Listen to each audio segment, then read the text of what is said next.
राम भी उसका रावण उसका, जीवन उसका मरण भी उसका, तांडव है और ध्यान भी वो है, अज्ञानी का ज्ञान भी वो है। भगवान शिव, जिन्हें आप शंकर, नीलकंठ और ना जाने कितने नामों से पुकारते हैं। शिव जी की कुछ ऐसी बातें हैं जो हम उनसे सीख कर अपनी रोज़ की लाइफ में अप्लाई कर सकते हैं। ये कुछ ऐसे लेसन्स हैं जो हमको बाकियों से अलग करने के साथ साथ हमको सोसाइटी में अपनी अलग जगह बनाने में भी हेल्प करेंगे। चलिए जानते हैं ऐसी कुछ बातें। शिव जी को उनकी गजब की कंसंट्रेशन और मेडिटेशन लेवल की वजह से महायोगी कहते हैं। उनको उनके शांत स्वभाव के लिए जाना जाता है और उनका ये शांत एटीट्यूड उनकी मेडिटेशन करने की कौशल की वजह से है। आजकल की लाइफ में सब लोग किसी ना किसी स्ट्रेस में हैं, चाहे वो कोई बच्चा हो, बड़ा हो या कोई बुज़ुर्ग। और इन स्ट्रेस की वजह से खुद को फोकस रखना बहुत मुश्किल हो जाता है। स्ट्रेस को दूर रखने के लिए और अपना कंसंट्रेशन बनाने के लिए हमें मेडिटेशन ज़रूर करना चाहिए।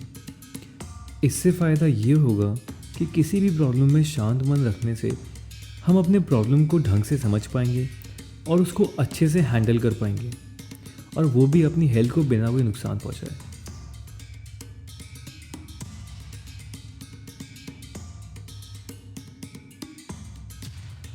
पार्वती जी को हमेशा शिव जी के साथ दिखाया गया है और भगवान शिव को अर्धनारीश्वर भी कहते हैं, जिसमें उनका आधा हिस्सा उनकी पत्नी पार्वती का है।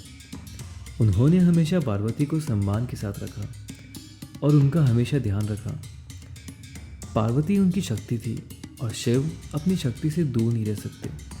शिव ने उन्हें हमेशा वो इम्पोर्टेंस दी जिसकी वो हकदार थी। इसलिए आपको भी अपने पार्टनर, चाहे वो आपकी गर्लफ्रेंड हो या आपकी वाइफ, को वही रिस्पेक्ट और प्यार देना चाहिए जो शिव ने पार्वती जी को दिया है।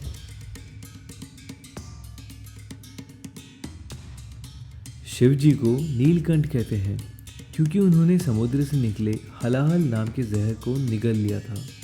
सिर्फ शिवा ही उस जहर को अपने गले में रोक सकते थे। इस घटना से उन्होंने हमेशा पॉजिटिव रहने यानी कि सकारात्मक रहकर नेगेटिविटी पे कंट्रोल करने का मैसेज दिया। कभी भी आपको गुस्सा आए या किसी काम में फेल होने से मन में बुरे ख्याल आए तो इस नेगेटिव एनर्जी को किसी पॉजिटिव काम में यूज़ करो, जैसे कि जॉगिंग, एक्सरसाइज या फिर किसी शांत जगह पर मेडिटेशन करना। ये सब करने से आपकी हेल्थ तो अच्छी होगी ही, बट इससे आपके मन को भी खुशी मिलेगी, जो कि सबसे ज़्यादा इम्पॉर्टेंट है।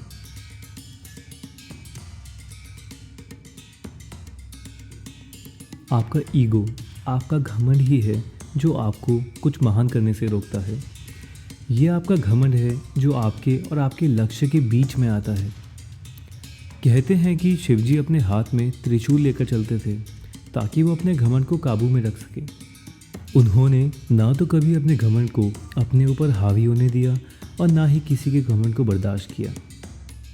अगर आपको कभी किसी ने कोई चैलेंज दिया और सिर्फ अपने ईगो की वजह से आप वो करते हैं, वो भी सिर्फ शो ऑफ करने के लिए, तो इसका मतलब है कि आपका आपके मन और घमंड पर कोई कंट्रोल नहीं है।